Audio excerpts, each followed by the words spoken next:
in time. I try not to forget that, especially when I have a good alarm reminder or email reminder occasionally.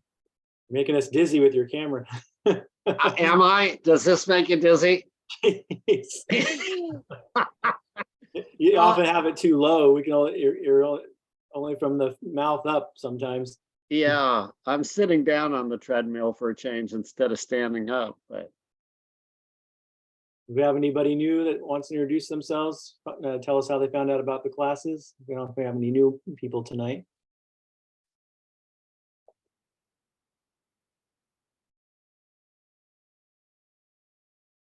I think I might recognize. I think there might be a couple of new names. At least one, I think.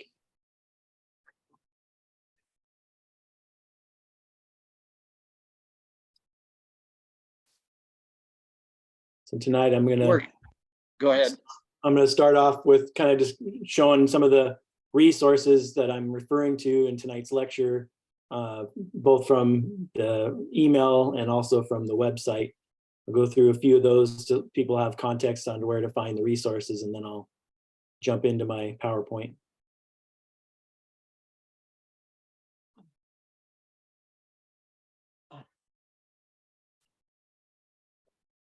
I'll be surprised if Ken doesn't show up tonight. Jeff Novick's his favorite.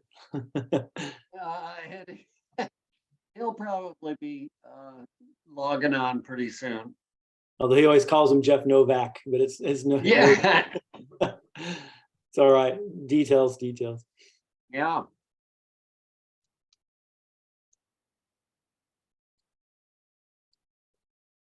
Anybody have any questions? Want to share anything? How are people doing so far? Feel free to unmute and share. Shink and Dolly are doing well. That's nice to hear.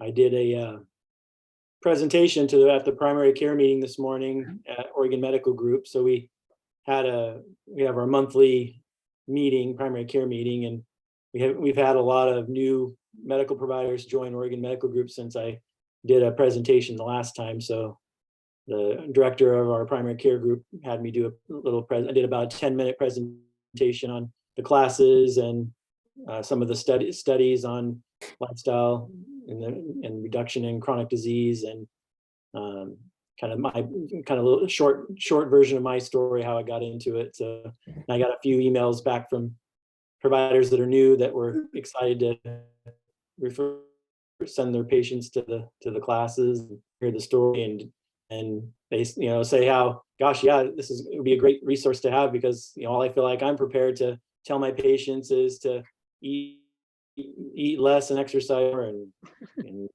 good luck, so yeah, so that they recognize that they're limited in their skill set on this, so they were thankful they had us here. So well, maybe they'll pop into a few classes or go online and check it out. I've invited them, so hopefully.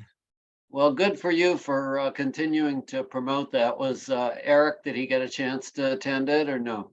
No, he's in the pediatric group, so he doesn't have to come to the primary care meeting. I see. Yeah. Okay. Well, we're still early in the meeting, so if there's anybody new to these sessions, if you are here for the first time, we're kind of curious as to how you found out about the sessions and what you might hope to learn. All you need to do is just unmute or raise your hand and we'll call on you, whatever you'd like to do.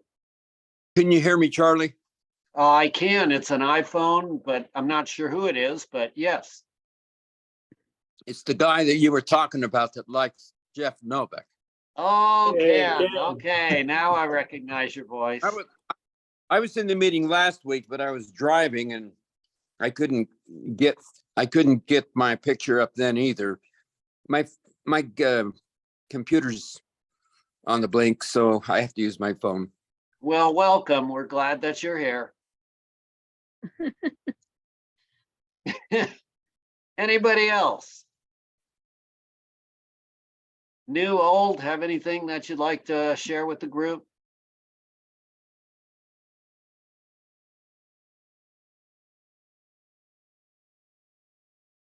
I feel like I want to ask a question. This is Donna. Yes, Donna. I had a pretty long spell this week where I just simply did not have an appetite. And I try to use the daily dozen to guide what I eat. I really can't eat all that food, but this week I particularly had I just didn't have an appetite. And I guess that must happen on no matter what diet people are on. But I felt like I was shortchanging my body because I wasn't eating all the leafy greens. It was particularly I would be fine eating beans and lentils and stuff like that, but I couldn't go to the leafy greens. And so I guess that, worry about it if it's once in a while, but just thought that I'd ask if that's common. I would say when you're transitioning, it's very common. It was common for me. When I first started, I would eat maybe a little bit of a bite of kale leaf. It was bitter. I didn't like it. And I would just I learned that it was healthy. But now I'm eating like a whole leaf of kale with a whole leaf of chard and a whole leaf of collard for breakfast. It's been a gradual increase over time. And, but initially it was very small amounts and I just kept adding on bit by bit because I knew it was healthy choices. And I think that's a good thing for you to focus on the fact that using the word diet is not going to carry you to the Right. best results, that you're actually just choosing to make healthier life decisions. That includes the food choices you make. And you just ask yourself every time you're sitting down to a meal, are there any other healthy healthy foods that I could add to this that may improve my health? And as you do that, you'll start incorporating more and more plant foods. Um, potatoes and whole grains and legumes are really healthy, but there are things that you really can gain from eating your fruits and veggies. And the veggies include the greens. Yeah. And so we realize this is not something you're craving. You're not craving broccoli. You're not craving collard greens or arugula or spinach.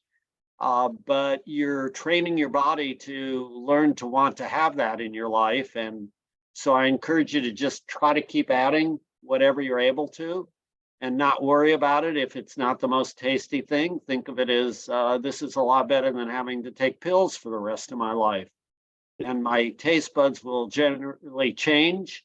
And pretty soon I may start to actually like it. And also for how hungry you are. I know for me, because my activity level can go up and down quite a bit, like depending, because I do so much bicycle riding that, it's dependent on the weather, so to speak. So if I notice for me, even 10 years into this, doing this, is that, some weeks I'll notice, gosh, I was really hungry this week. I really ate a lot more than I usually do. And it's usually matched up with I did a lot more exercise. And then weeks when I'm a little more sedentary, not getting quite as much exercise, I notice that I don't tend to eat quite as much. And so, I don't know if it matches with you as far as your activity level, but I know that still happens to me. So, which is great because it's like you're working off true hunger, not off the high sugar, salt, fat foods that Right. before. Actually, that resonates because I had knee surgery on Wednesday.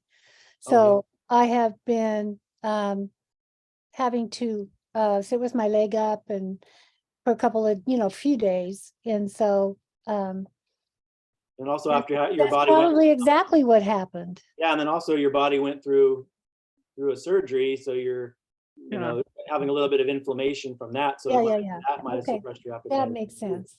I didn't connect the two, but that's probably what happened. Thank you.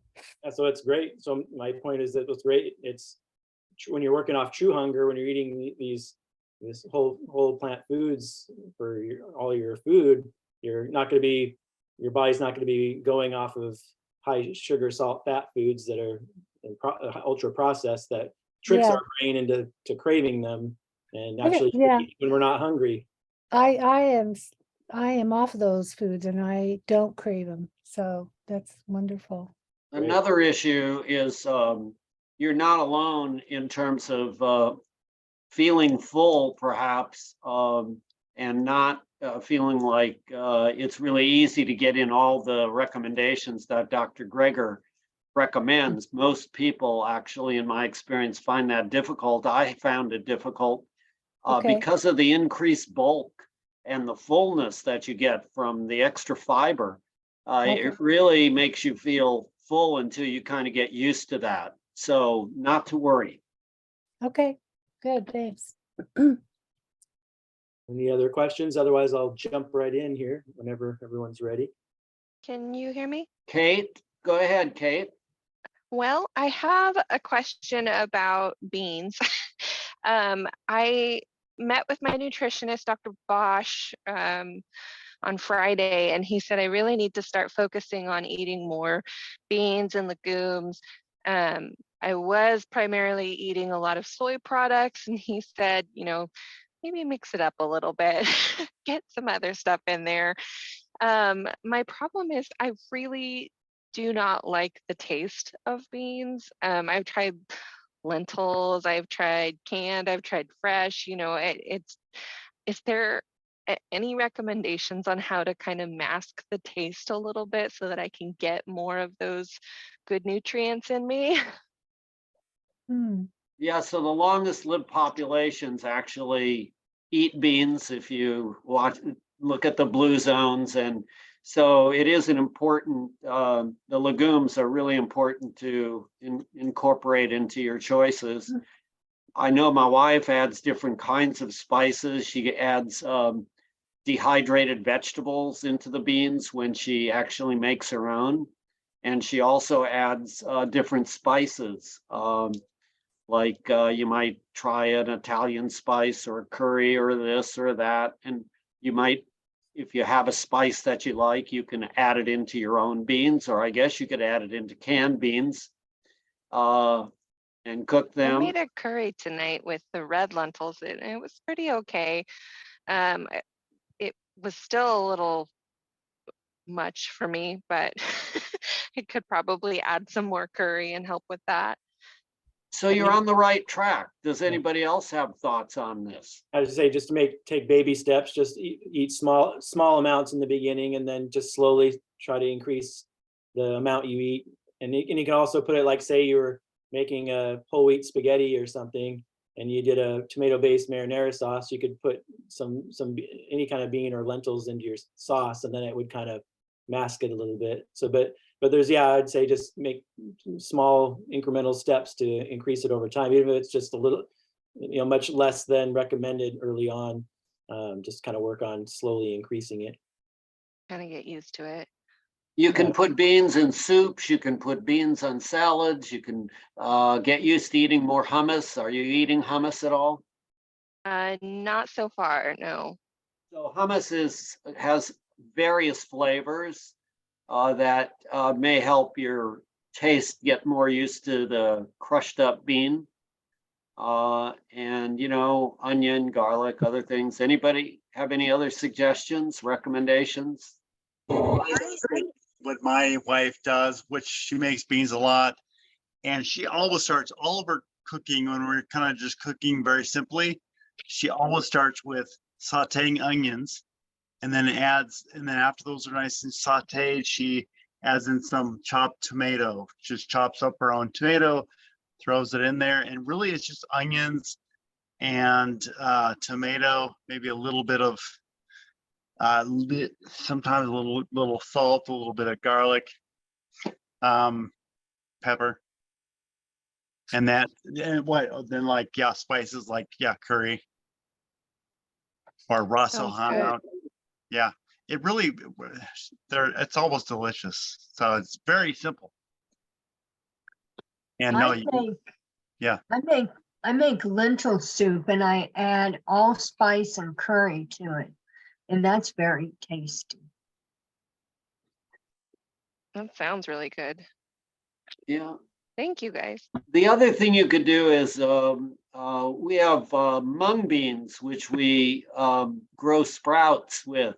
You just take and you soak them for about 6 hours and then put them on a tray and just rinse them a couple times a day. And over a 3 or 4 day period of time, you get a bunch of mung beans, which we can throw on the salads.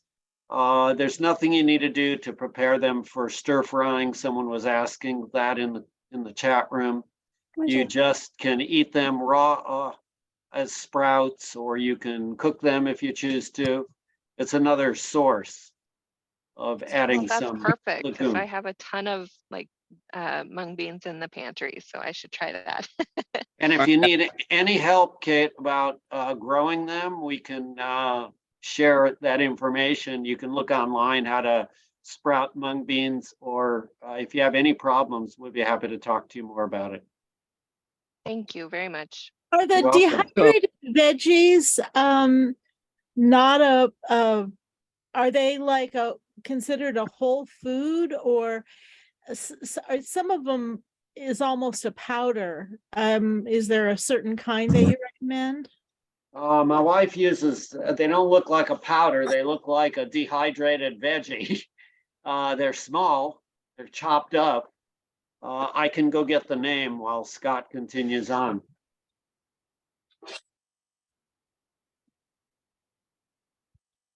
Any other? Hey, Scott, I can't raise my hand. Yeah, go ahead. Have I got your? So, can you hear me, Scott? Yeah, go ahead. So I'm in a situation health-wise where protein's super important. And so I do a lot of record keeping and analyzing things. And I'm finding that what Charlie always says, if you're eating enough calories, you're getting enough protein. But you also, we're going to be talking about that later tonight. You got to try to balance. Like I'm always looking for the lowest calories and the most protein. So I got a couple things. Peas are amazing. Peas, I don't know how the previous speaker feels about peas, but they're loaded with protein for the amount of calories they have.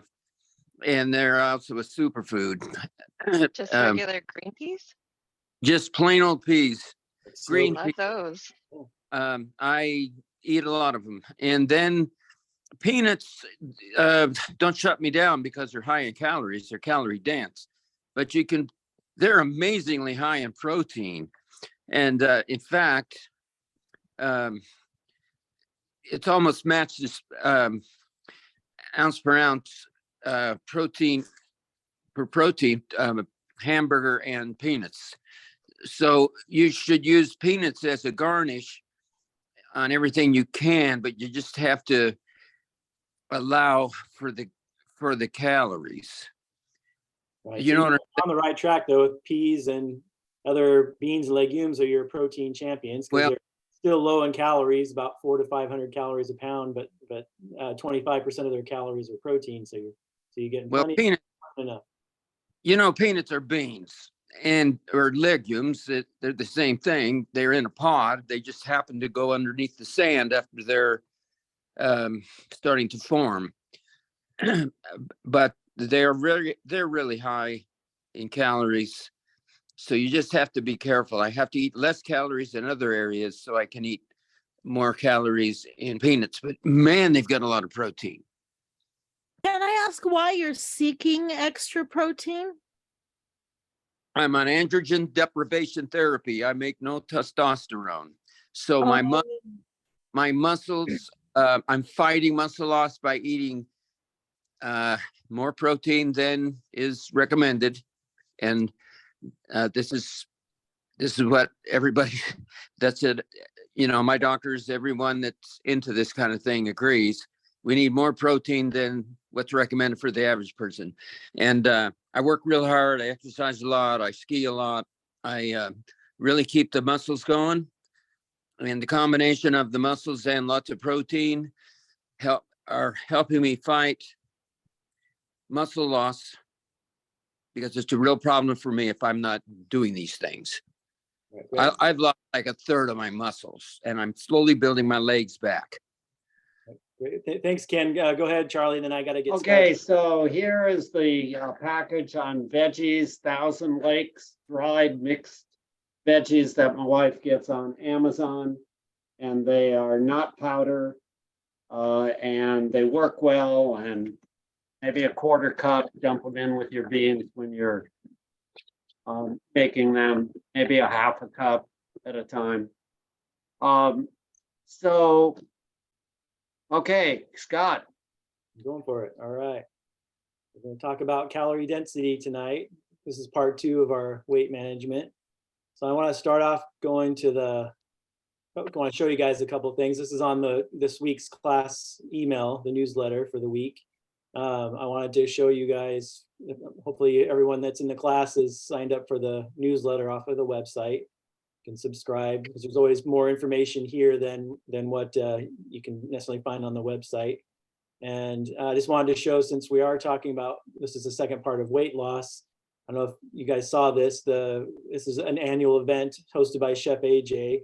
It's through Forks Over Knives. It's the Truth About Weight Loss free online summit. So that's coming up February 18th through the 27th. So you can click on the link here from the class newsletter, or just write down, if you're looking at the screen right now, just go to, it's the truthaboutweightloss.org, and you can sign up for it there, the free online summit. So it would be good to, if you're trying to lose weight, you know, if you watched last week's class and then tonight's class, and then that would be a good way to kind of continue your learning and how in depth it's going to go on all the science behind weight loss. So check that out. And then I wanted to show you some stuff on the website, resources that I'm going to be referring to here tonight, so you'll know where to look for them. So I'm going to go to the resources page on the website and go to handouts from classes. And here's a list of some of the different handouts from classes. So I'm going to be going over the calorie density graph and the calorie density article. So here's the graph. You can click here and you'll see all this when I'm going through the class tonight. And then the calorie density approach for lifelong weight management. This is the article written by Jeff Novick. This is the graph I'm going to be going over tonight. You can just click here and get those. So I wanted to show you those. And then I wanted to go to videos, click on videos, and for classes, and scroll down here. And here's the full Jeff Novick video lecture about calorie density. So I'm going to be showing a couple little short excerpts from this lecture here in class tonight. But if you want, I encourage everybody to watch, if you haven't seen it already, watch this full hour and 19-minute lecture by Jeff Novick. He's a dietitian. And he goes really in depth on the topic tonight, calorie density. And I always tell patients that, you know, after I recommend patients watch this lecture every 3 months until they reach their goal weight. And then if at any time you start to kind of regain weight, watch it again, because I probably watched it 8 or 9 times before I didn't pick up something new, because there's a lot of detail in this, and it's a really good video. So I really highly recommend that. And then the last thing I wanted to show before I start my PowerPoint is under, go back to resources and look at under books. And there is, I wanted to show you the How Not to Diet cookbook, or book is here. And so this is a really good book if you just want to kind of focus on all the evidence-based weight loss tricks and tips. And also on the Dr. Greger's Daily Dozen, which we always recommend, there's also the section on that app, or Dr. Greger's Daily Dozen, that it's the 21 tweaks. And I have that here in under my class. resources, apps to download, and it's here. So you can get the Dr. Greger's Daily Dozen here, but you can just also search on the App Store for just Dr. Greger's Daily Dozen. But he also has the 21 tweaks, which is kind of cliff notes of everything you'd learn in that How Not to Diet book by Dr. Greger. All right, so that's all I wanted to show you guys from the website. And let's go now to PowerPoint. Is my volume okay? You guys can hear me okay? Who was the author Yeah, of? your Mind? volume is fine. Dr. Michael Greger is the author of the How Not to Diet book. No, The Creative Mind. Oh, that wasn't for tonight. That's just a huge long list of books from the classes. That's Judson Brewer, The Craving Mind, but I'll talk about that when I do when I show the resources for class Okay. on food addiction and behavior change, which is coming up in 2 weeks. Oh, we leave it alone then. Okay. That didn't have anything to do with tonight, so necessarily. So okay. So weight management, and then part 2 is going to be food addiction and behavior change, which is going to be in a couple weeks. We have a open forum next week, and then I'll do this one in 2 weeks. So I want to start off with some words of wisdom here. If we don't change the direction in which we are going, we will end up where we are headed. Red Skelton. And you can't go back and change the beginning, but you can start where you are and change the ending. C.S. Lewis. And then this is probably the most important slide I'll show tonight. I think this is really important because, you know, weight loss, you know, there's early in the year like this, there's so many commercials and diets and things out there. I think it's really important to read through this list. Diet mentality, we all can understand this if you've ever tried to lose weight, is food is the enemy. It focuses on my bad habits, things I'm doing temporarily, things I don't like about myself, the scale, and a finish line. That's kind of the diet mentality. Health mentality, which is what we're trying to do with these classes, focuses on food as fuel, focusing on my good habits, things I'm doing forever, things that I want for myself, the daily choices, and a lifelong journey. So definitely think about, focus on the health mentality. Let's get rid of the diet mentality. All right, so I'm going to start off talking about how our appetite works before I dive into calorie density, which Charlie did talk a bit about calorie density last week, but I'm going to go a little more in depth on it tonight.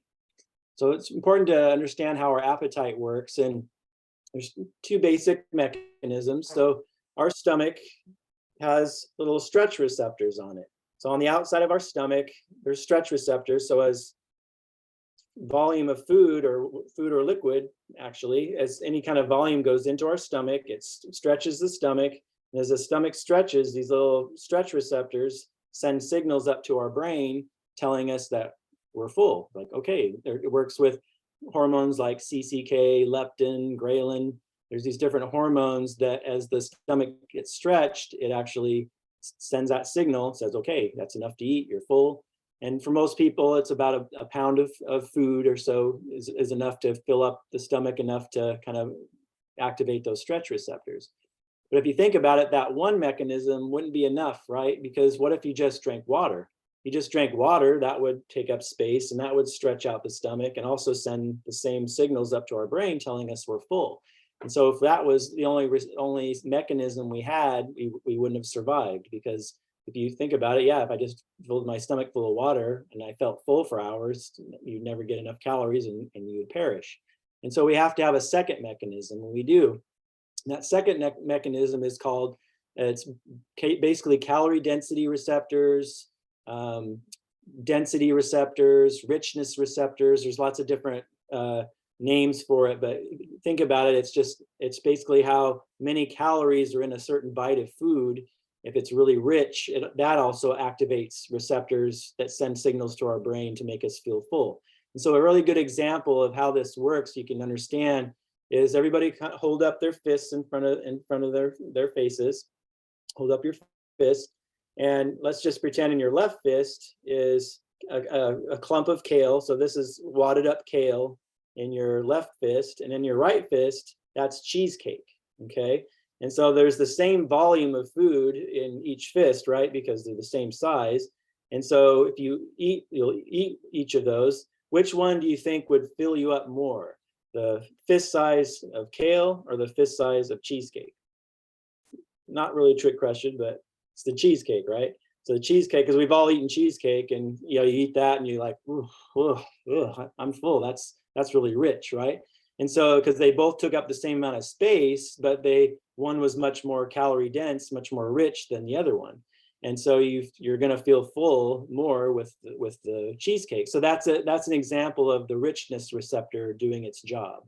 And so that's really all you need to know about appetite. So we have a certain volume of food that we eat in a day, and we have a certain number of calories, richness that makes us feel full. So it does matter. And when we talk more about calorie density, having that background understanding of how our appetite works is really important. But there's more to being satiated. So I'm going to be using that word a lot: satiety, satiation, which means feeling full and satisfied, right? And there's a lot more to being full and satisfied than just those two mechanisms for our appetite.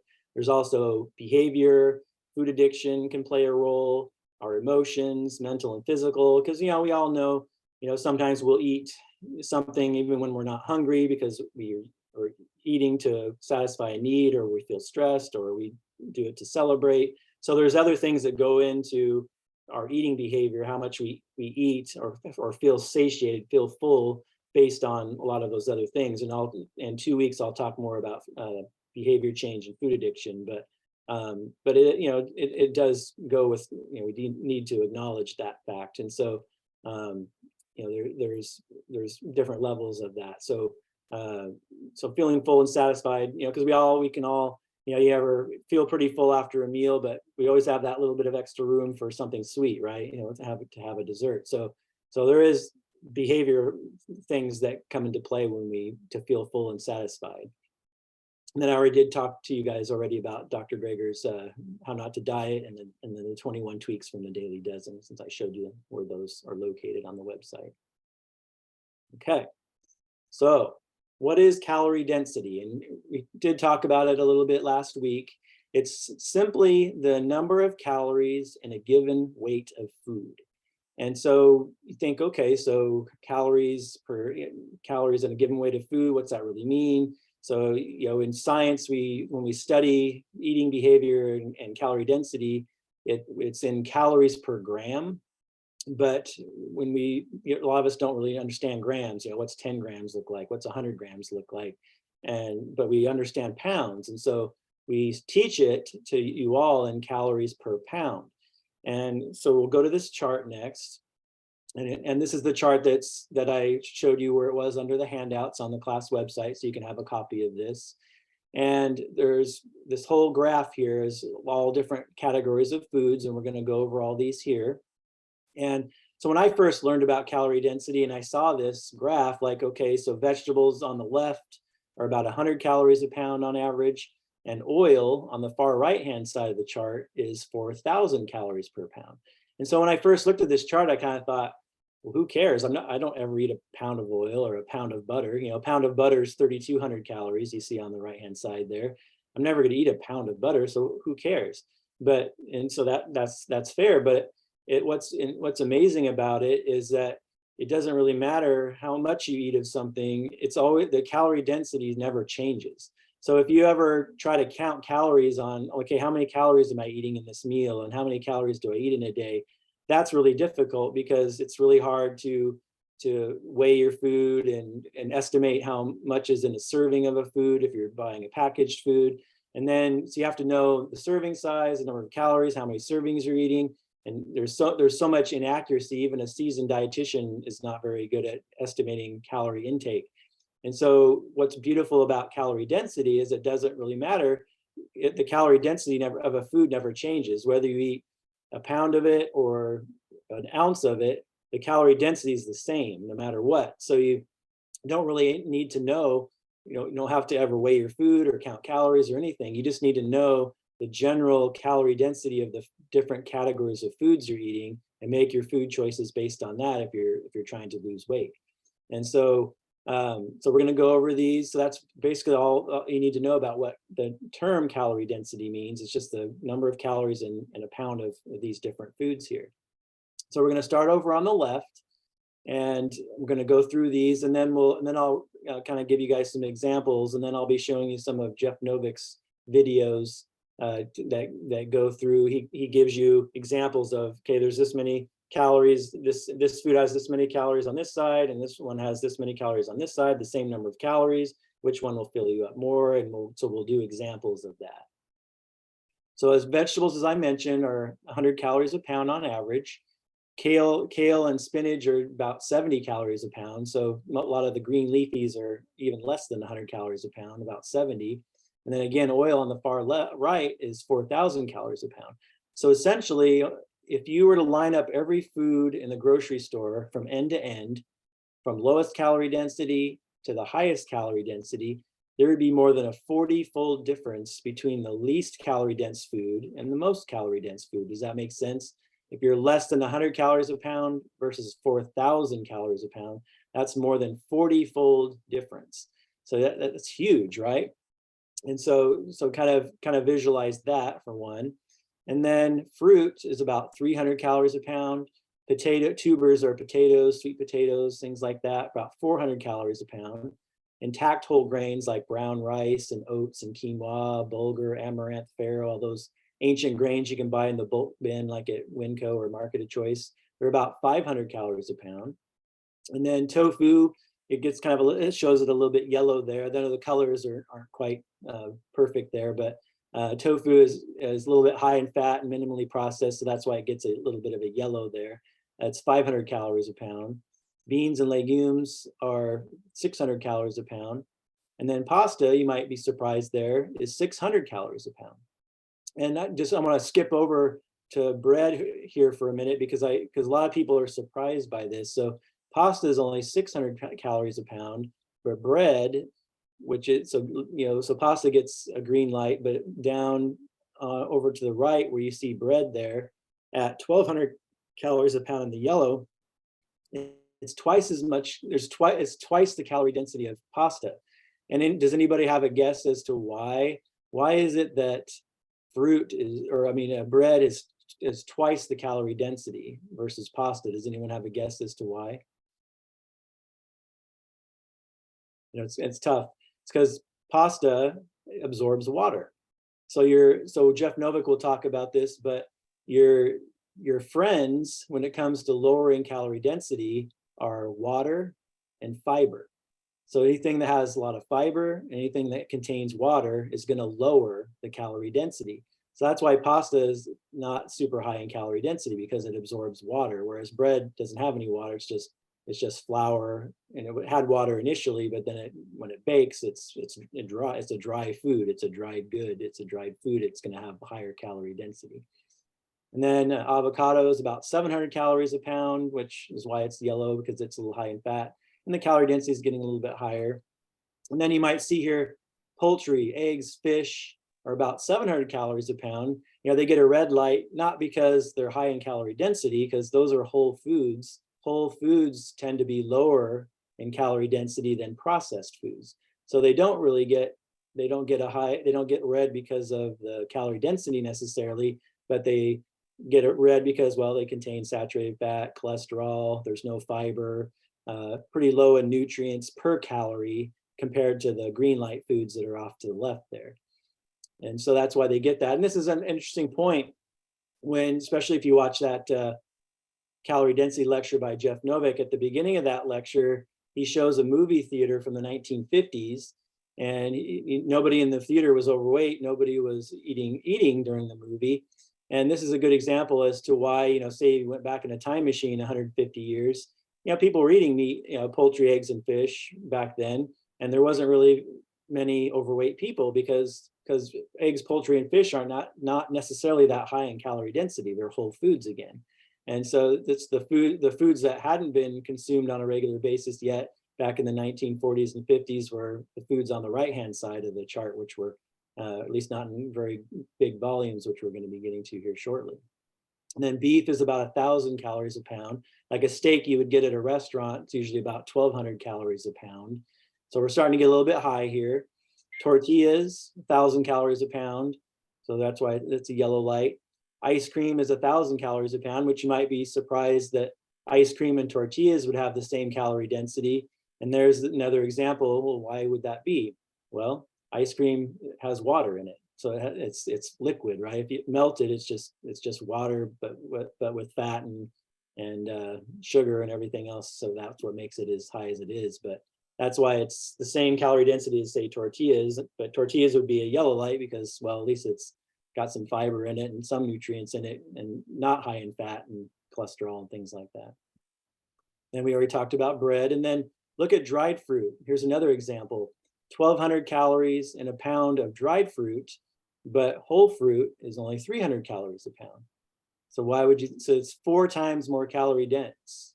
And again, water, right? You took the water out. So that doesn't mean dried fruit's unhealthy. It's still got all the fiber, all the nutrients. But if you're trying to lose weight, you don't want to go too crazy on the dried fruit, because you could sit and eat 3 or 4 apples worth of dried apples, but could you sit and eat 3 or 4 apples? Probably not. And you're like, oh, that's a lot, right? Because of all the weight of the water. And then cheese, 1,700 calories a pound. Same as sugar, 1,700 calories a pound. Sugar has a yellow light there, but I mean, really, it's still considered a red light food. But I think it's just kind of making the point, if you just sprinkled a tiny dash of sugar on your oatmeal or something like that, that wouldn't be the worst thing in the world. But it's just empty calories. That's why it's 1,700 there, 1,700 calories in a pound. But cheese is, no fiber, lots of saturated fat, cholesterol. It's kind of the same reason that poultry, eggs, and fish are in the red light, but much higher in calorie density with the cheese, because it is more processed. It's not really technically a whole food. It's been processed. It's really, really high, like 80% fat. So that's what gives it such a high calorie density. And then these other ones probably aren't too surprising. Cookies, 2,000 calories a pound. Chips, 2,300 calories a pound. There's your nuts and seeds, or 2,800 calories a pound, like Ken was saying with like peanuts, for example. Healthy food, but really high in calorie density. And then we did already talk about butter and oil. So, I talked earlier about the 4,000 calories a pound. No one eats a pound of oil, but people eat a tablespoon of oil. And 1 tablespoon of olive oil, for example, is 125 calories. So 1 tablespoon of olive oil has more calories in it than a whole pound of vegetables, and almost as many calories as 2 pounds of kale, for example. So you can see how you want to be eating on the left-hand side of the chart as opposed to the right-hand side of the chart. And I want to before I go into Jeff Novick's videos, I want to kind of give you a couple more examples here of how this is really kind of applying this information here. So if you go back to the whole grains at 500 calories a pound on the left-hand side, and you say, okay, so let's, not that anybody eats wheat berries, but say you picked out some wheat berries in the field and you boiled them up and you had it with veggies, wheat berries and veggies. Your wheat berries are only 500 calories a pound. But what happens when you grind the wheat berries down and make white flour out of it? You take all the the hull off, the fiber off, and most of the nutrients are gone. Now you just have white flour. Now you put some water and some yeast with it and you bake it. Now it's bread, right? Now it's 1,200 calories a pound.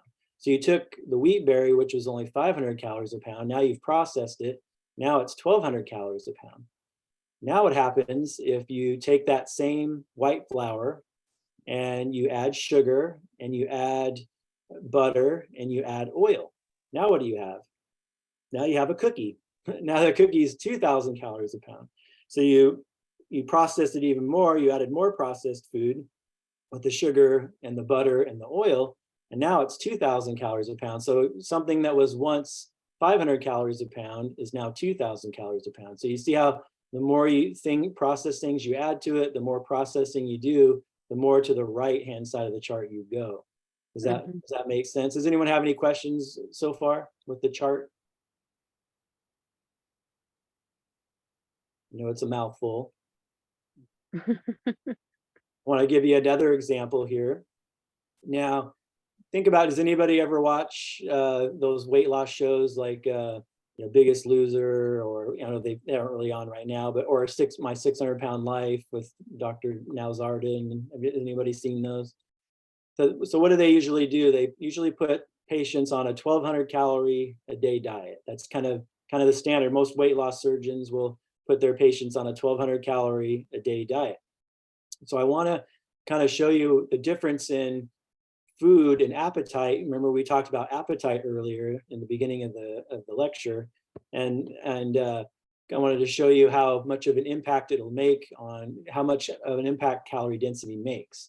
So if say you're eating 1,200 calories, you're going to follow a 1,200 calorie a day diet.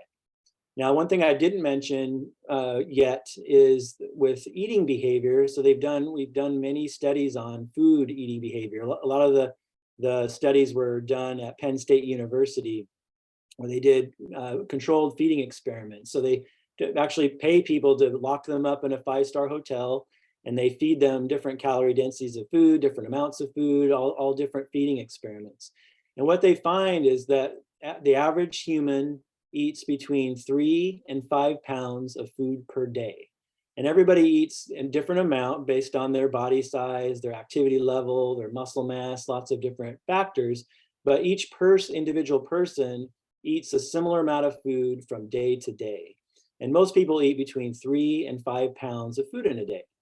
And so let's make the math really easy, make it really simple. Let's say you're a fairly small, moderately active female, for example, and you're probably eating about 3 pounds of food in a day. It's pretty that would be pretty typical.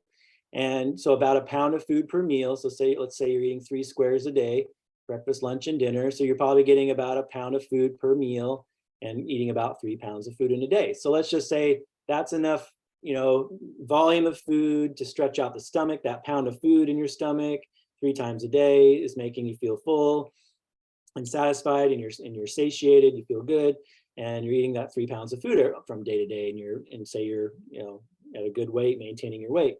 But now, or let's just say maybe you're even overweight and you're trying to lose weight. So you're going to follow a 1,200 calorie a day diet.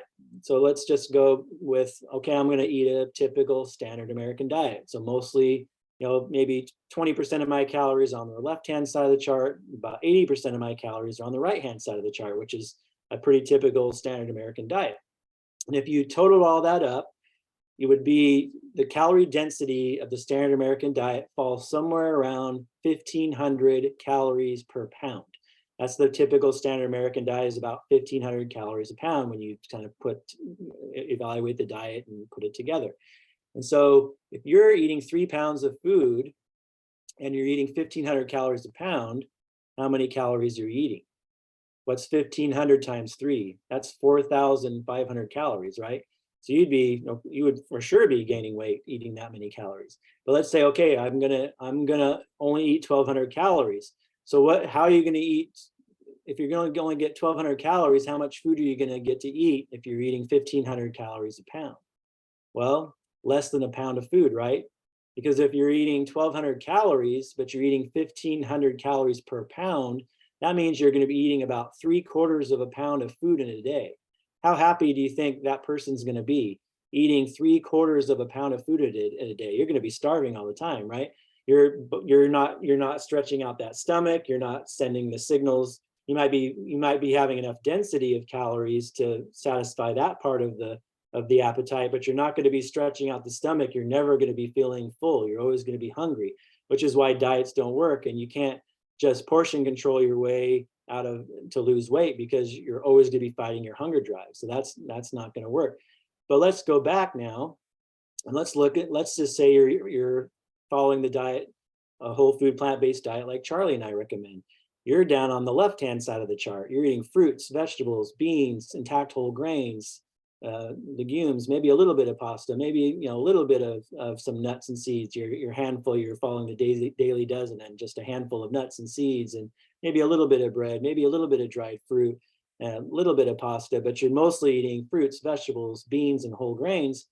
Your calorie density is going to be somewhere around 400 calories per pound, about 400 to 500, somewhere in the 400 range, if you total that all together. Because say you're eating pretty heavy portions of vegetables at 100 calories a pound to kind of balance out some of those little bit higher calorie density foods I was mentioning in the example.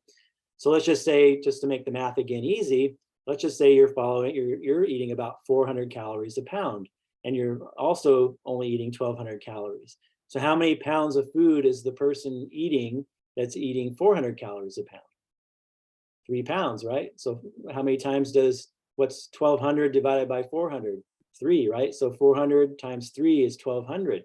So you're getting 3 pounds of food, eating 1,200 calories. The other person eating the standard American diet is only getting 3/4 of a pound of food. You're both persons are eating 1,200 calories in a day, the same calories, but one person's eating 3 pounds of food on the whole food plant-based diet. The person eating the standard American diet is only eating 3/4 of a pound of food. Who's going to be happier? Who's going to be having their appetite satisfied with their stomach filled up with food, and you're going to be feeling full and satisfied, satiated. So does that make sense? Are you kind of seeing how important calorie density is just by some of those examples? Does that make sense? All right, any questions before I'm going to show Jeff Novick's videos. And what he's going to do is he's going to show you examples of foods, different, basically the same number of calories in 2 different foods. And he's going to ask you which one's going to fill you up more. So we'll get to that, but does anyone have any questions before I proceed? Specifically about the chart.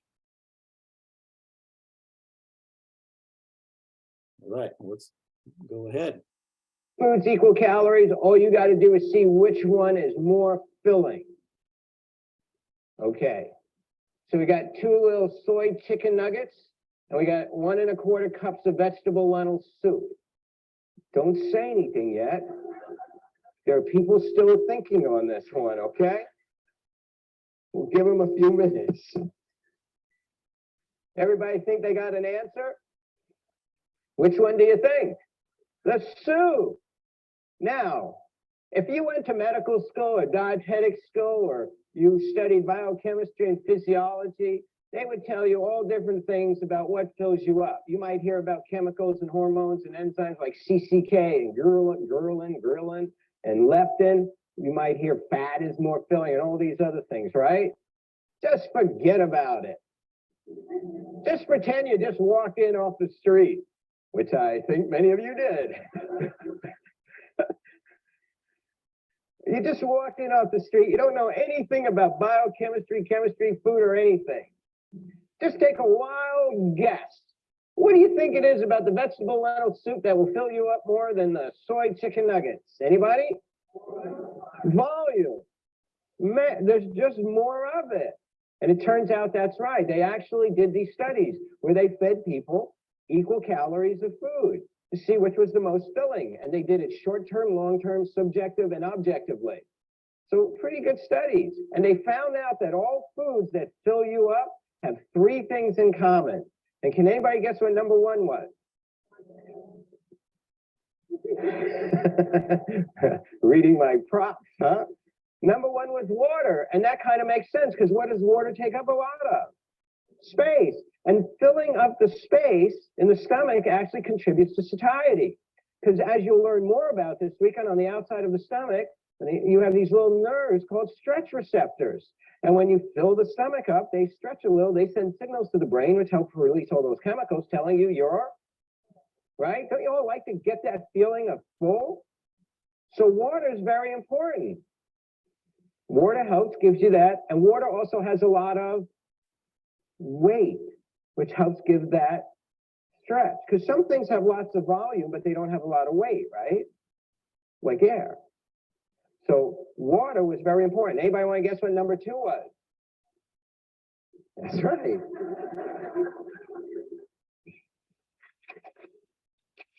Fiber.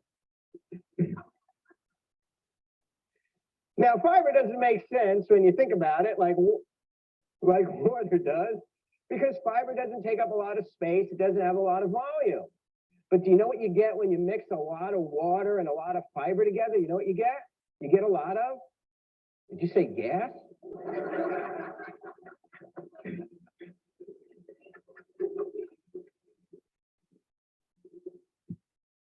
That's That's true. You get a lot of gas in the beginning, but you get something called bulk, right? And it turned out that bulk was the biggest contributor to your feeling full. Now, nutrients did play a role. You do have these nutrient receptors, and nutrients were important, but it turns out they're not the most important. So when they tell you to eat a diet high in protein or high in fat, because that'll fill you up the most, it's not true. I could take two foods with the exact same amount of protein in them, and guess which one will fill you up more? The one that has the most bulk, right? Think about that. So it's not just the protein or the fat, and I'm going to show you here in a Part two. Okay, you ready? Okay, we have a cup of cashews and we have 6 small baked potatoes. Do not say anything yet. So, with salsa. That's correct. Somebody, yeah, with salsa. We'll leave it at that. Okay, which one do you think will fill you up more? The potatoes. Why? What do the potatoes have more of that the cashews do? Bulk. Now, are these high in fat? Yeah, they're 75% fat. Is this low in fat? It's 1% fat. So is fat filling? No, not at all. Now, does this make cashews fattening? No, not necessarily. What if you ate just 1 or 2 cashews? That's not right. You're right. We know nobody does that. Okay, now I'm going to do some other comparisons. You ready? So this one was pretty easy. Enough said over there, right? Okay, look at this one. Oh, we did this one already, but I want to make another point. Is this high in fat? 70, 80%. Is this low in fat? Under 10. So is fat what filled you up? What filled you up? The bulk. Everybody got that? Here we go. 2 low-fat fig Newmans, not to mention anybody in particular, and 1 small cantaloupe. They're both 140 calories. You see the difference? Which would fill you up more? The cantaloupe. Now, let me ask you a question. In 1980, you heard you should go on a low-fat diet, right? So you go to the supermarket or the whole food store, and you find all these low-fat foods, and you fill up on those. Do you see the problem? If you eat all you want, what happened to your caloric intake? It's too high. But what if you eat just the right amount of calories? Then what's happened? Now you're hungry all day long.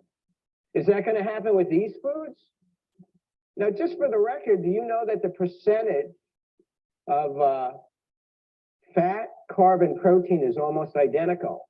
They almost have the same ratio. So is it the ratio or the amount of protein, the carb, or the fat that fills you up? Because those two are pretty equal. What fills you up more? Bulk. It's simple. Look at this one.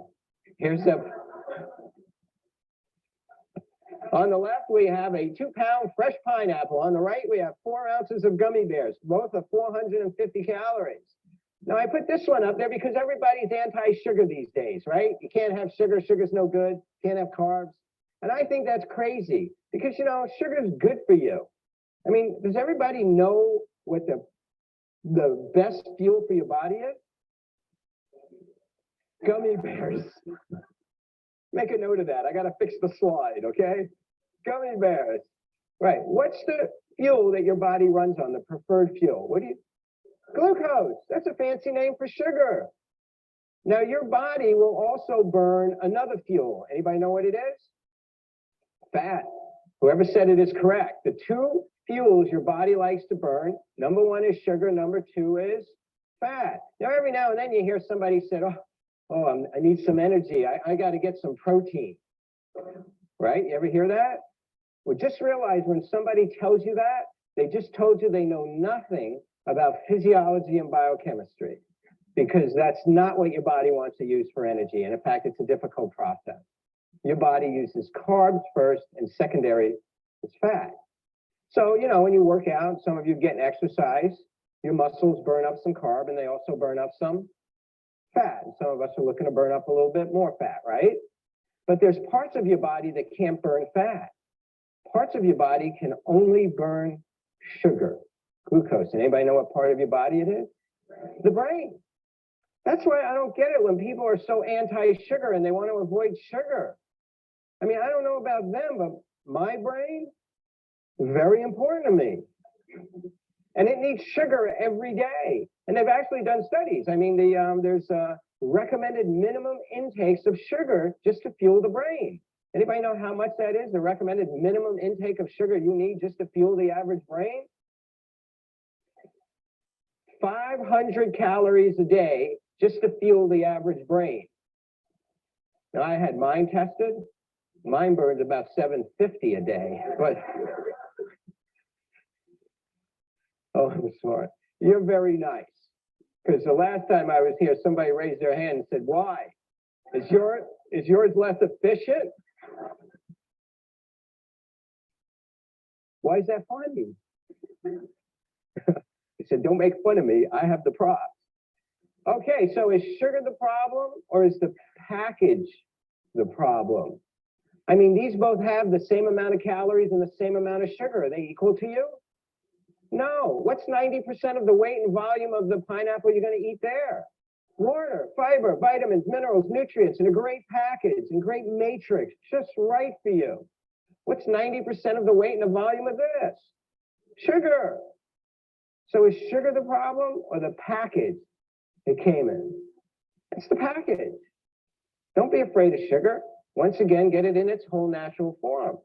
Now, what I think is the real irony is they take foods like this, they process and refine the heck out of them, so we're left with this white crystalline powder, which is sweet, but it doesn't really have a flavor. It's just sweet. So then they make it into things like this, but to get kids to eat it, what do they flavor it as? This. Does anybody see that irony? Just give them the pineapple. So then we have people who have been loading up on these for 20 years. They got heavy. And then what do they say? I can't eat pineapple. It has sugar in it. So, okay, here's a few more I just want to show you so you can get the point. Every one of them will be 200 calories. That's a pat of butter, in case you forgot what it looked like. And those are grapes, 200 calories. Which would be better for you? Which would be more filling? Which would have more fiber, vitamins, minerals, nutrients, and everything? Okay, here we have a little bit of almonds. Here we have carrots. Same 200 calories. See the difference? So you see the problem if we put bowls of almonds out in the back? It's we would have this room packed. It's not that almonds are bad for you, but what would happen to all of you? We would overeat. And it's not your fault. So here we go again. French fries and honeydew melon. See the difference? Which would be better for you? The one on the right. Right. That's olive oil and sliced apples. Same calorie. Which would fill you up more? Which would be healthier? Right. There's broccoli and pretzels. Are you drooling over the broccoli now or the pretzels? This was the red meat guy, so I'm trying to figure it out. See the difference? Now, I'm not saying you should only eat raw broccoli. I'm just making a point. And is everybody getting the point? Okay, good, because now it gets harder. Hershey Kisses and those little red peppers we occasionally have out in the back. See why we put the peppers out? No.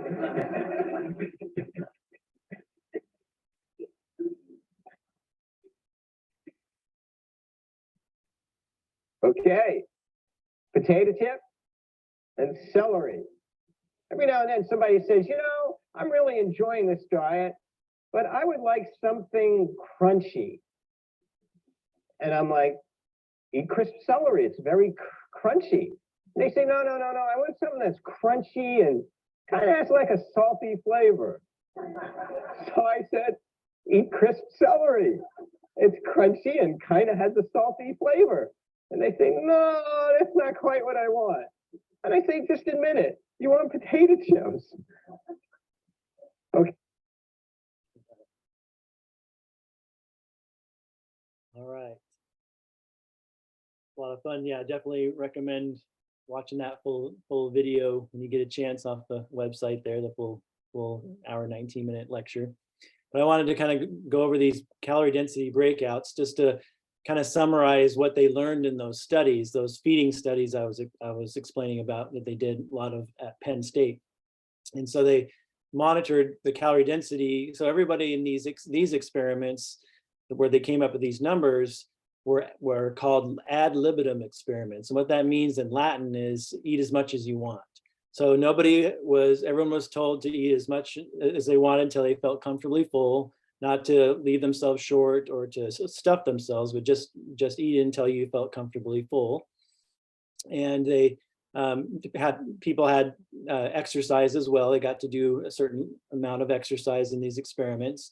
And what they came up with the end results of the studies was if people ate foods that were 400 calories a pound or less, so that's all they ate were foods that were 400 calories a pound or less, everyone lost weight even without exercise, completely sedentary. And the average weight loss with the different groups was about 3 to 5 pounds per week is what they found with these controlled experiments. And so 400 calories a pound or less, if you ate nothing but those foods, which would be your fruits, vegetables, beans, and whole grains for the most part, you lost weight even being completely sedentary. If you ate between the 400 and 800 calories per pound zone, then you lost weight as long as you exercise at least 30 to 60 minutes per day, which is kind of where we recommend as far as the level of exercise. 30 to 60 minutes a day is what's recommended. So if you ate in the 400 to 800 calories a pound was your average for the day, which would be really easy to do. That would be kind of what we're recommending, even having a few of those foods I mentioned earlier, maybe a little bit of bread, maybe a handful of nuts and seeds, maybe a little bit of avocado, maybe a little bit of dried fruit, but mostly you're eating fruits, vegetables, beans, and whole grains. You would easily be in that 400 to 800 calories per pound. Still, you lost that 3 to 5 pounds a week as long as you exercise at least 30 to 60 minutes per day. If you're eating and averaging at the 800 to 1200 calories per pound level, everyone gained weight except for the really heavy exercisers. So much more than an hour a day. So really almost like just heavy exercise. Then you could still lose weight, but everybody else gained weight in that zone. And then over 1200 calories per pound, which again would be the standard American diet, would be up around 1500 calories a pound, like I mentioned before. Everybody gained weight, even the heavy exercisers. So you can see why we have such a weight problem in this country because of the eating the wrong fuel, basically. And so I wanted to give you that summary of what those studies showed. And then, yeah, this is again just recommending watching the full Jeff Novick video. There's so much you can get out of it, and he talks about. I even show little bits of that lecture when I do the nutritional myths and other popular diets lecture in a few weeks. I show some other excerpts from that particular lecture, but I highly recommend you watch that. So that's all I have. Anybody, do I need to go back to the chart? Does anybody have any questions about the chart or anything with calorie density right now? Is there anything in the chat, Charlie? There is nothing in the chat at this moment. All right. So we have plenty of time for questions. I'll stop sharing my screen here. I'm wondering, there was talk earlier of, watching a movie in the 50s and everyone was thin. I wonder why, because they ate meat freely. But is it because they just didn't have as much processed food? Right. So like I was saying in the lecture, the meat is not very high in calorie density, only about 700 calories a pound. So because it's an unprocessed food. Yeah, they didn't eat a lot of meat, but they didn't have a lot of refined and processed foods either. And when they did, you baked it at home, and we're really going back to like pre-World War II and during that time, there wasn't, when they started doing dry rations and stuff during World War II, that's kind of was the dawn of the processed food industry. So they started TV dinners and started, packaged and processed foods were coming around about that time. So So that's why you didn't tend to see as many overweight people, because people were eating unprocessed foods, mostly whole foods.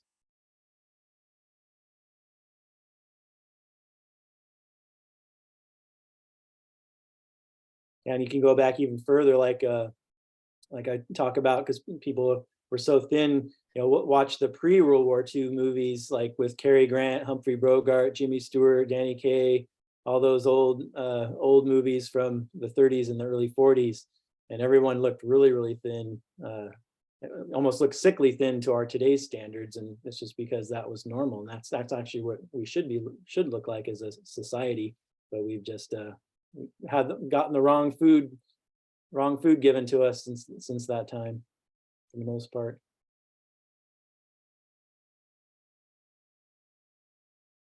Other questions?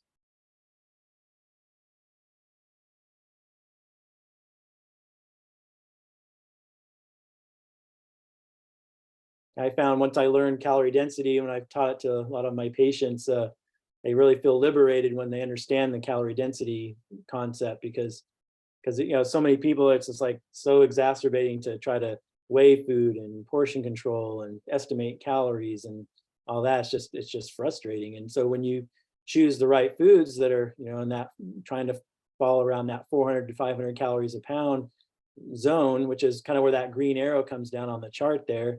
That was the results of the studies, was I think it was like 476 calories a pound was what the Dietetic Association recommended people target for healthy weight, would be for everybody to eat about 476 calories per pound.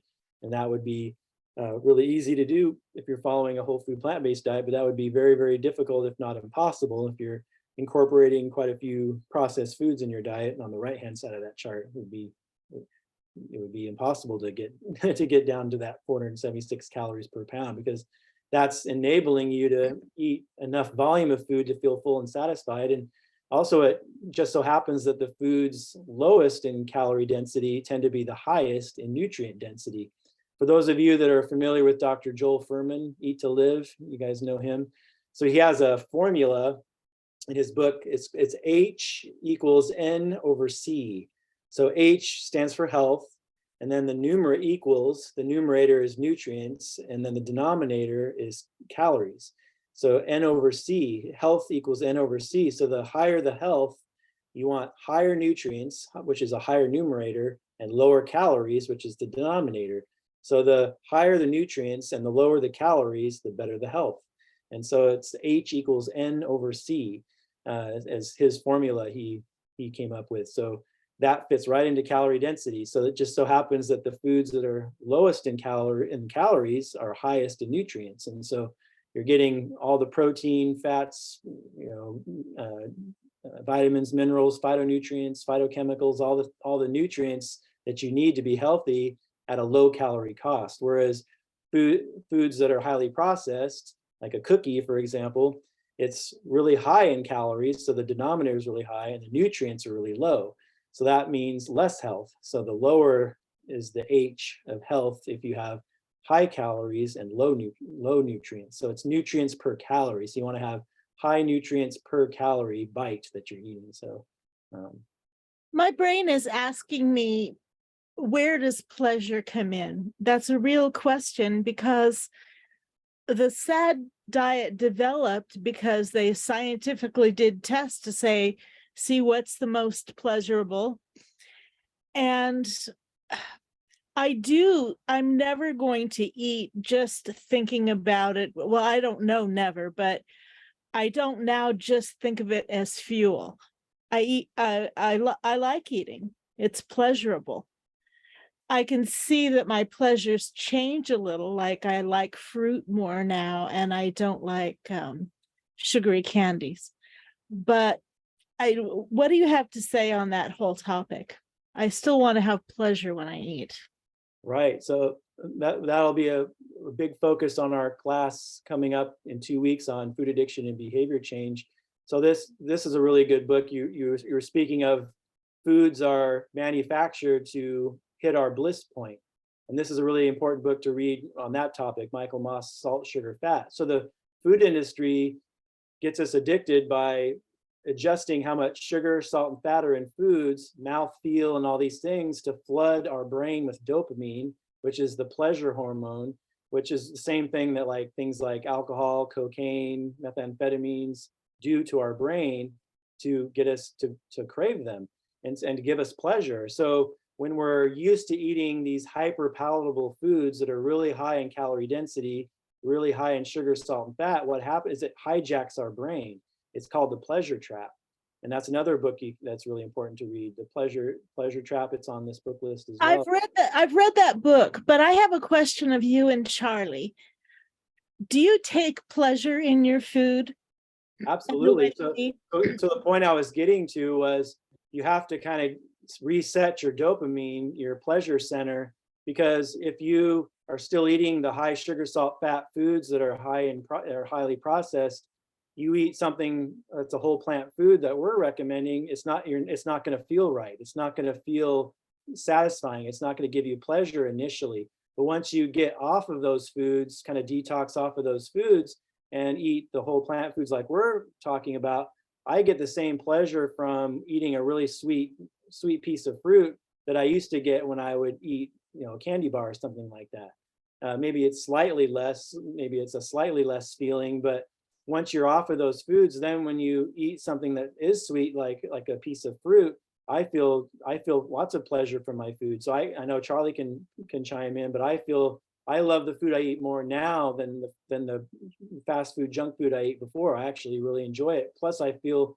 so good after I eat rather than feeling, kind of getting a high and then crashing after. So, but yeah, go ahead, Charlie. You can chime in. Yeah, I can't chopping at the bit here, waiting at the gate. Like, I second what Scott had to say. I love what I'm eating. It's been 11 years. Maybe the first year it was not so great, or the first few months. But my taste buds have changed and I love the food I'm eating, but there's other issues besides just loving the food that I'm eating. I love my health. And as a physician, I see so much pain, so much unhappiness from those people who have made choices based upon their culture that has hijacked their brainwashed them into believing that poisonous foods are actually making them feel good, so it's a good thing to eat. When you get a disease like heart disease or diabetes or other things, pretty soon you may stop asking the question or thinking about, well, am I living to eat or am I eating to live? And I just must try to reinforce the fact that having health, I love having health and not having to take medications of any sort. I love that for my patients. I will promote this until the day I die to help people find joy in their life, not just from the food they're eating, but because they're actually healthy. And with that said, we had a couple questions. One was a run, but there was Ed and Eureka had a question, I think. But I think they may have left, but Arun, you're next. Well, thank you. Thank you. Good evening. I missed some part of the earlier session, but I wanted to say that, I didn't grow up eating salad, but these days, for last several years, I love salad. I feel incomplete without that big salad. And when I eat sugar, it tastes fine, but I feel guilty. So that's the biggest part. I know that it's not good for me. So anyways, I'll come to my question. My question was, since I missed the earlier part, I want to say that I don't have any issues with weight. I've been keeping my weight the same for last 35, 40 years. And I do not diet. I mean, of course, I do a lot of exercise and all that. and I'm a vegetarian, and but my question was, maybe people might try to eat, under the same guidelines that we were talking about, but forgetting that the soda pop and alcohol and other drinks might contribute a lot of sugar to their intake. Yeah, it's a lot of empty calories is the. Yes. Correct. Right. Thank you. So did you get the answer from Scott there? Who, me? Yeah. Yeah. Okay, good. Yeah, there are definitely multiple contributing factors to our ill health and the processing of foods, particularly. Right. Yeah, Yeah, so and Kate, sorry. go ahead, Arun. I was just saying that I never go for soda pop, so I don't have those empty calories. That's my secret, I think. That is great. That is great. So I take it you're not taking pills or having any health problems like high blood pressure, diabetes, or other things. My doctor gave me some high blood pressure issue, medicine 10 years ago, and I'm still on it, but I'm taking only half a tablet of one and another, small dose. So, Yeah. so I know we get used to taking pills, but if you want your best health, it would be taking no pills.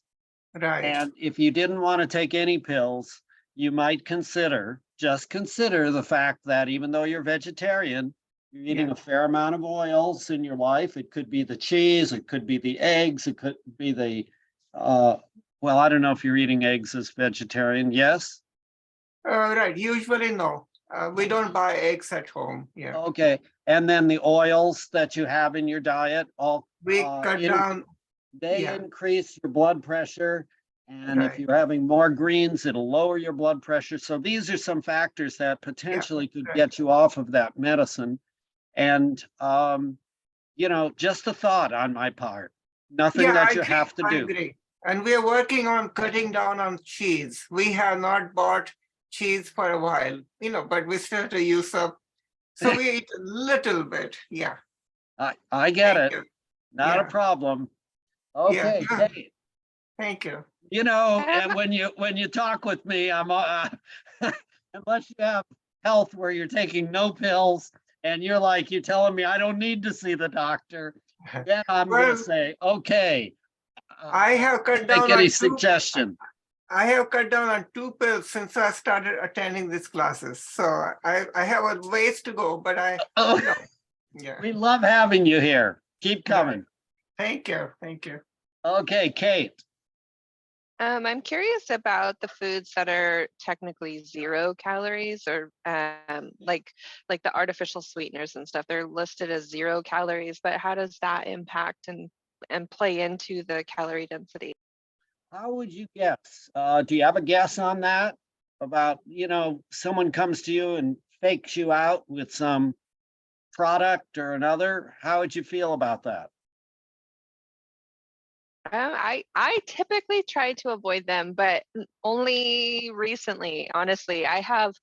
I'll admit, I have a huge Costco-sized box of Splenda in my pantry right now, and I don't know what to do with it because I was drinking, or I was putting it in my coffee in the morning and in my tea in the afternoon, and food to sweeten it up. And I thought I was doing the right thing, but clearly not. Well, you're So getting the that has idea. stopped. Scott, do you want to comment about the sweeteners? Yeah, so I mean, so on two fronts, I think, they do tend to trick the brain into craving, it's like it's okay, I'm sensing sweet, but then there's no calories coming in. So then sometimes people will crave more sweet as a result. So that's one thing. And then, they're processed and have some chemicals, and some people have allergies and they can alter the gut microbiome, and so they have some unwanted effects with them. But I think another since we're discussing weight management here tonight, I think I remember a study I read about not too long ago where they took patients and they ate a certain amount of calories for the day, and so the person or the group of people, I think it was multiple people, the group of people that drank a diet Pepsi with a no calorie sweetener in it ended up eating more calories for the day than the group that drank a regular Pepsi with sugar. They end up eating less calories than the person that had the diet Pepsi. And so it even was more than the calories that because obviously the person drinking the sugar Pepsi ate more calories because of the calories from the sugar, but then that was compensated for more with the person that drank the diet Pepsi with the 0 calorie sweetener. So you ended up eating more calories than with the diet Pepsi than with the regular Pepsi. And that doesn't mean that you should drink regular Pepsi with the sugar. It just means that, wow, it doesn't seem to pan out when it comes to eating calories and trying to lose weight to drink the diet Pepsi with the no calorie sweetener. So we in general would recommend against it, but if you're just putting a little bit in your coffee here and there, just have to kind of take the pros and cons with that. Hey, Scott. Thank you. Yeah. Scott, this subject of sugar substitutes comes up every time, every class. And so I'm really curious about a lot of them. I'm certainly suspicious about any that say there's no calories in them because like stevia needs a carrier of some sort, and they still say there's no sugar in there, but they're using maltase or something to carry that stevia. So what I did was I just started watching Greger videos on these substitutes, on these. So I'd encourage people to go on the website and download Dr. Greger's videos. Man, he's got them on everything, but the ones on sugars are pretty surprising. And I challenge people to see what he has to say about stevia. It's kind of interesting. Thank you, Ken. Edward, have you recovered? Does Eureka have a question?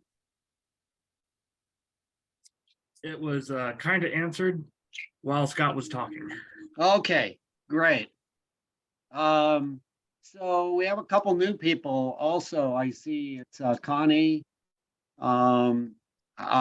Curious how you found out about the classes, whether I've just missed your name, and how you might have found out about them.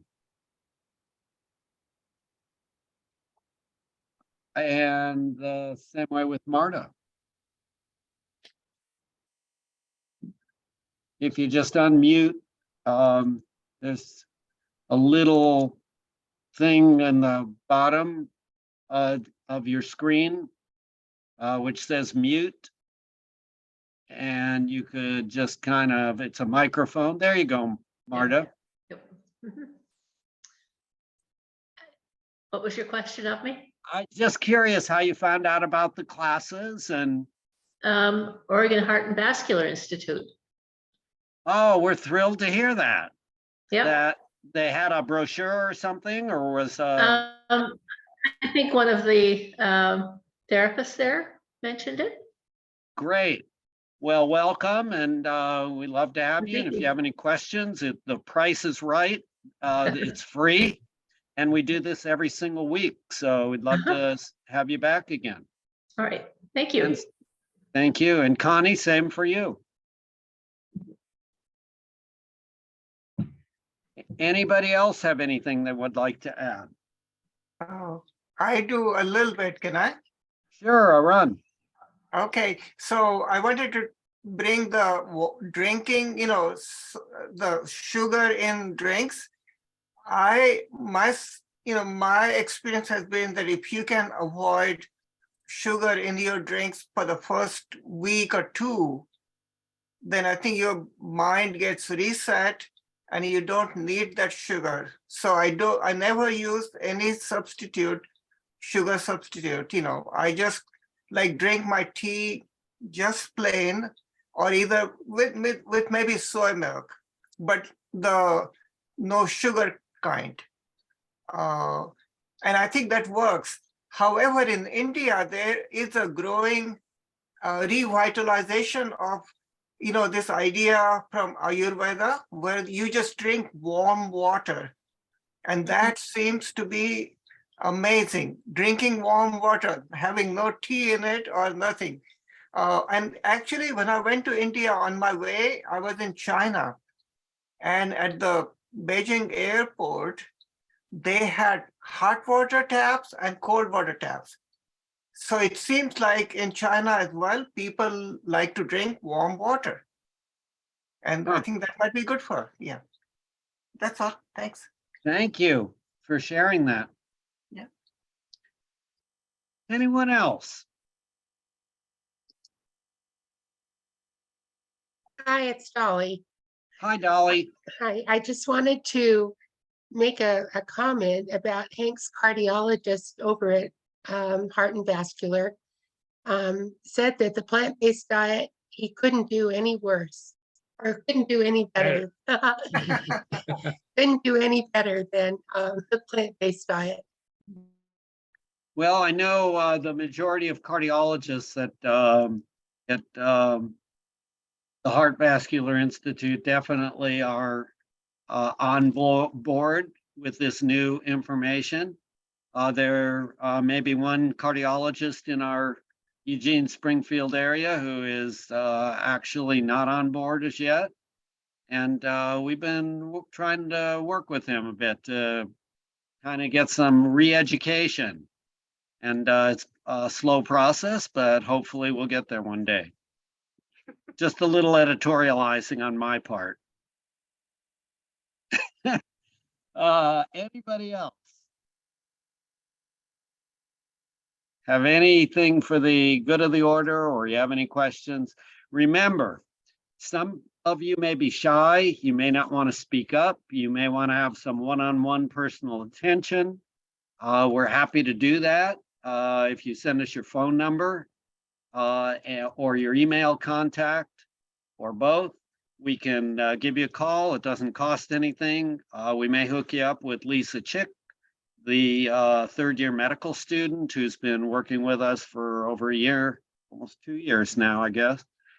And many of the people have found it helpful to talk with her. And maybe not, some people find it a little uncomfortable talking with the doctor or physician assistant or whatever. And they get along with the medical student pretty well, who also learns and is able to share this with her patients in the future. So it helps everybody all around.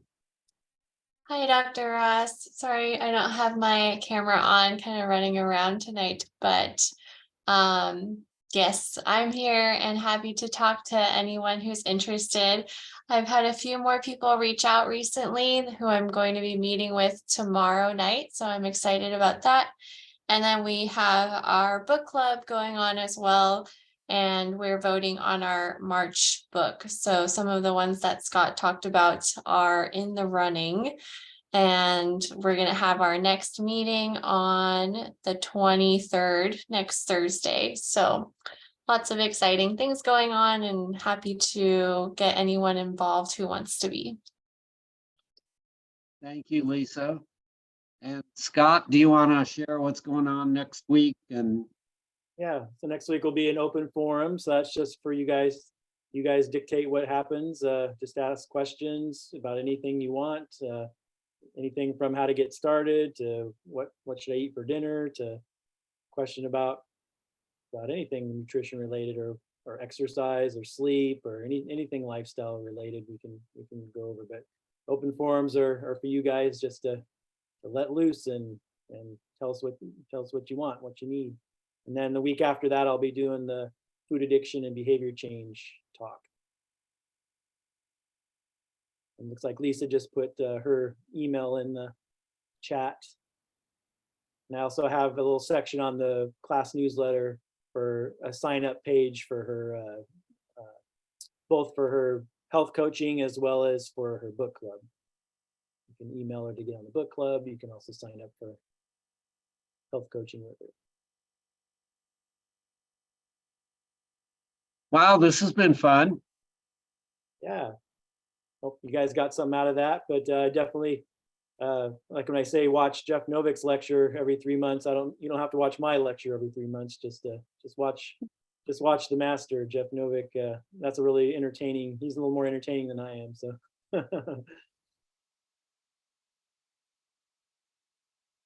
Okay, so we look forward to seeing you all in another week. Hope you have a good one. And Ron, I think you have my email at cross@westernu.edu. Send me Yes. an email. Thank you. Thank you. I'll do that. You're welcome. Take care. Good night. Good night. Thank you. Good night, everybody. Scott, thank Good you. night.